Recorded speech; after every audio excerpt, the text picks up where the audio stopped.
শুভ সকাল বন্ধুরা, কেমন আছেন? আবার একটি নতুন ব্লগে সবাইকে স্বাগত। এখন সকাল 7টা বাজে। আমরা চা খেতে বসে গেছি। চা খেয়ে দিয়ে কলাই ভিজে রেখেছি কাল থেকে। কলাই বেটে বড়ি দেব।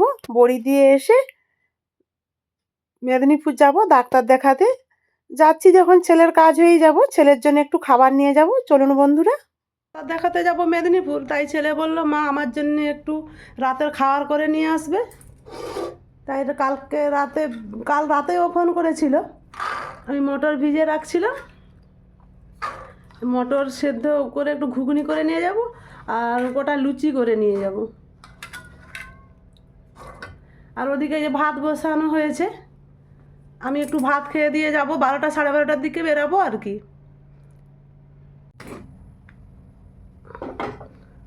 মটরটা সেদ্ধ হতে থাক, ততক্ষণ আমি আদা রসুনটা একটু বেটে নেই।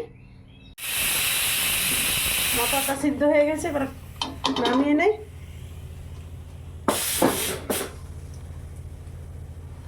দেবে লঙ্কা, তেজপাতা, ছোটো এলাচ, লং, দারুচিনি।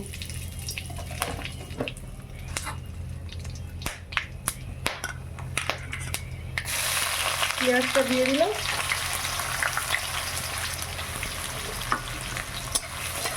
আমি মেদিনীপুর আজকে যাওয়ার কথা বলতে আমার চোখটা খুব সমস্যা হচ্ছে, ডান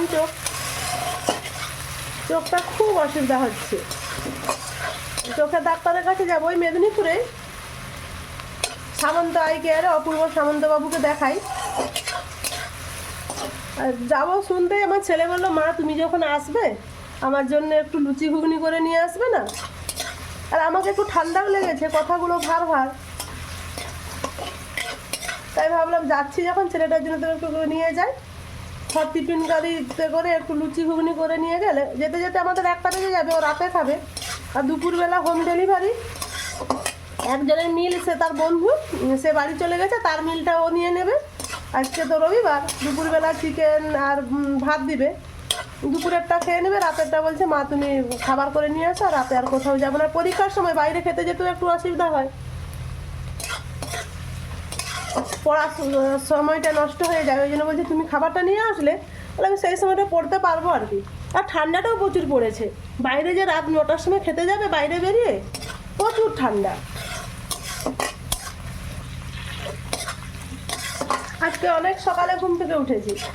আমি তো জানি না আজকে ডাক্তার দেখাবো বলে, কালকে সকাল থেকে কলাই ভিজে দিয়েছিলাম বড়ি দেওয়ার জন্য। দিয়ে ভোর দিয়ে ভাবলাম, ও বললো আমাকে, আমার কর্তা মশাই, যে কলাই রেখে দাও ফ্রিজে।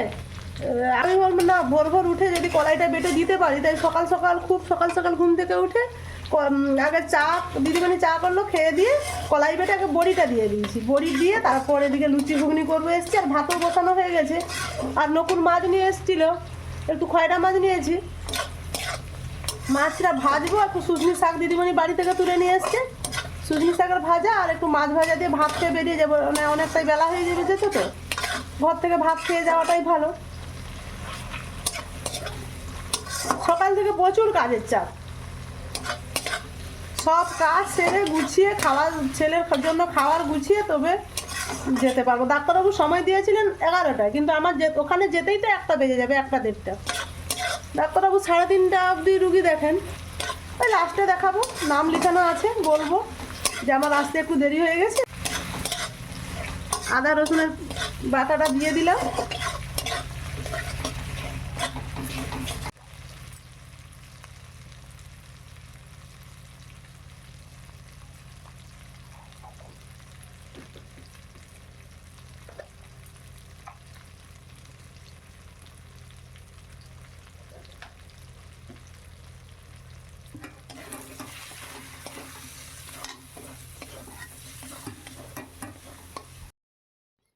ছেলে আমার লুচি ঘুগনি খেতে খুব পছন্দ করে, অনেক দিন খাইনি। তাই বলল মা একটু লুচি ঘুগনি করে নিয়ে আসবে না। তাই আমি ভাবলাম কালকেই মটর ভিজে, ও কাল সন্ধ্যাবেলা ফোন করে বলেছিল। কাল আমি বিকেলে ডাক্তারবাবুর কাছে নাম লিখেছি। ও ওকে বলতেই যে বেটু কাল মেদিনীপুর যাব ডাক্তার দেখাতে, তখন ও বললো মা আমার জন্য একটু লুচি ঘুগনি করে নিয়ে আসবে। সেই জন্য কাল রাতেই আমি মটর ভিজিয়ে রাখছিলাম। ও লুচি ঘুগনি খেতে খুব পছন্দ করে। ও মুড়িটা খেতে খুব কম পছন্দ করে। মুড়ি মোটেও খেতে চায় না।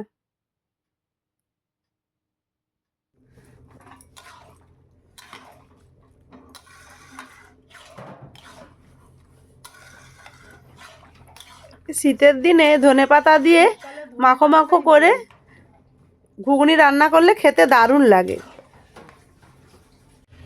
ঘুগনিটা ফুটছে, তখনকে ময়দাটায় জল দিয়ে দেই।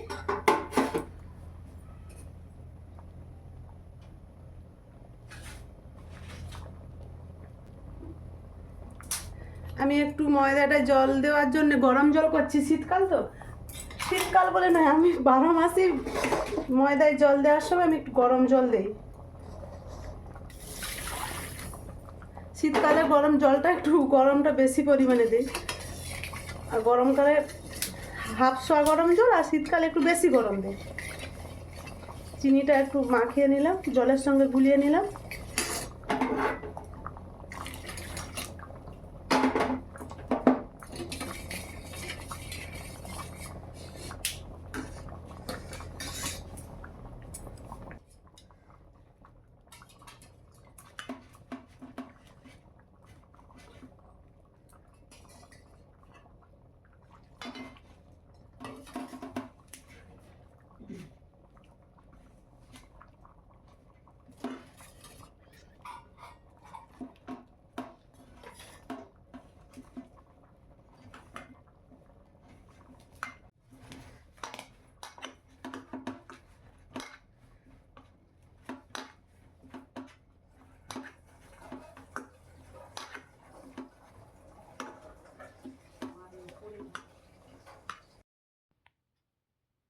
ঘুগনিটাও হয়ে গেছে, এদিকে ময়দা ভালো করে মাখিয়ে নিয়েছি। এবারে লেচি কেটে নেব। গ্যাসটা বন্ধ করে দিলাম ঘুগনিটা হয়ে যেতে। আর ওদিকে দিদিমণি উনুনে মাছ ভাজছে আর শাকটা ভাজছে। ভাতটা গ্যাসে করে নিয়েছি। দুজনে মিলে না করলে তাড়াতাড়ি হবেও না, আর আজকে ডাক্তার দেখাতে যেতেও পারবো না, সেই জন্য দিদিমণিও হাত লাগিয়েছে।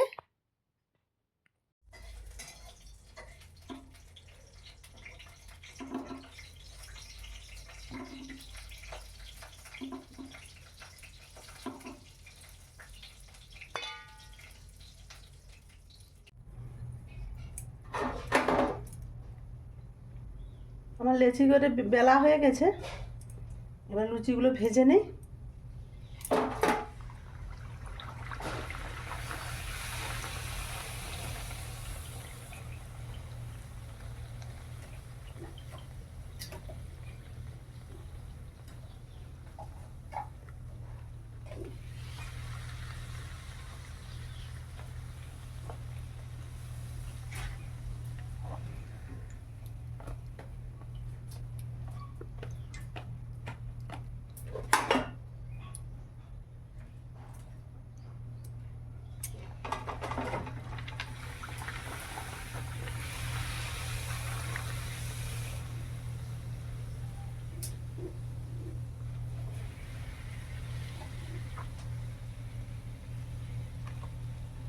লুচিগুলো কেমন ফুলছে দেখুন, বলের মতো, ফুটবল।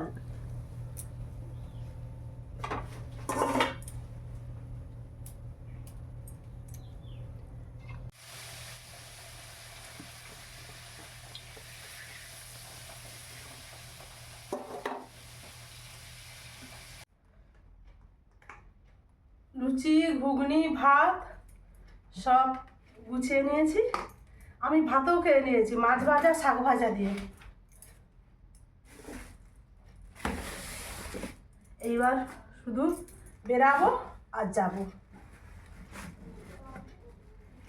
ছেলের জন্য ব্যাগ গুছানো হয়ে গেছে, এবার নিজে বেরিয়ে পড়ি।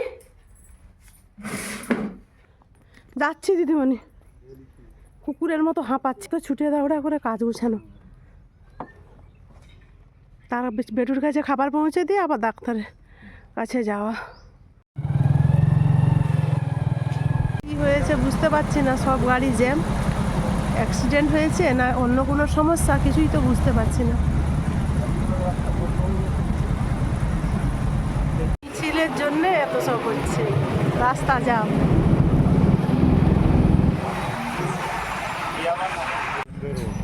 আবার জ্যাম হয়ে গেল।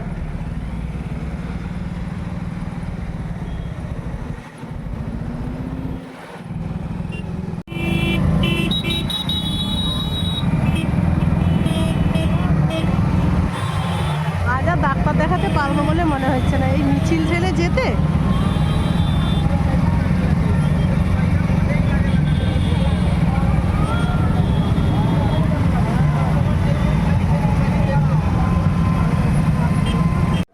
আজকে ওরা নেওয়া হয়েছে একবার নিচরটাতে ভাত আছে, কিন্তু ভাতের কোনো তরকারি নেই।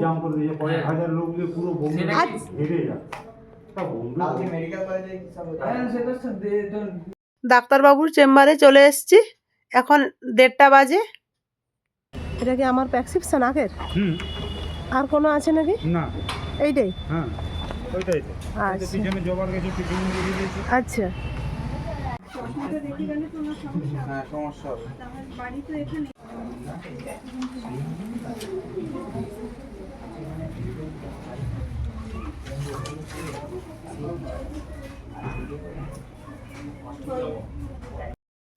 অনেকক্ষণ বসে থাকার পর এই ডাক্তার দেখানো হলো। আমি ছিলাম ডাক্তারবাবুর শেষ রুগী, 83 নম্বর। ডাক্তারবাবু ওষুধ লিখেছেন। আমার চোখে ইনফেকশান হয়েছে, বাম চোখ, ডান চোখে একটু বেশি, বাম চোখে কম। ওষুধ আর খাওয়ার ওষুধ একটা ড্রপ দিয়েছেন। 1 সপ্তাহ পর আবার ডেকেছেন, আর কিছু ব্লাড টেস্টও দিয়েছেন। দেখা যাক কতটা কমে। আমার আগে গত বছর একবার খুব বড় ইনফেকশান হয়েছিল, কি ফাঙ্গাল ইনফেকশান চোখে, সেইটার জন্যে এখনো ভুগছি। ডাক্তারবাবুকে দেখাচ্ছি, প্রায় 9 মাস 10 মাস হতে চললো। ডাক্তারবাবু বললেন চোখের জল অনেকটাই কম, ড্রাই হয়ে গেছে, সেই জন্যই অসুবিধাগুলো হচ্ছে। ভয়ের কিছু নেই, ড্রপ নিলে আর কিছু ওষুধ খেলে ঠিক হয়ে যাবে। আবার 7 দিন পর আসবো।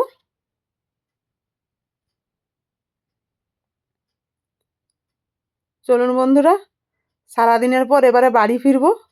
আপনারা সবাই ভালো থাকুন আর সুস্থ থাকুন।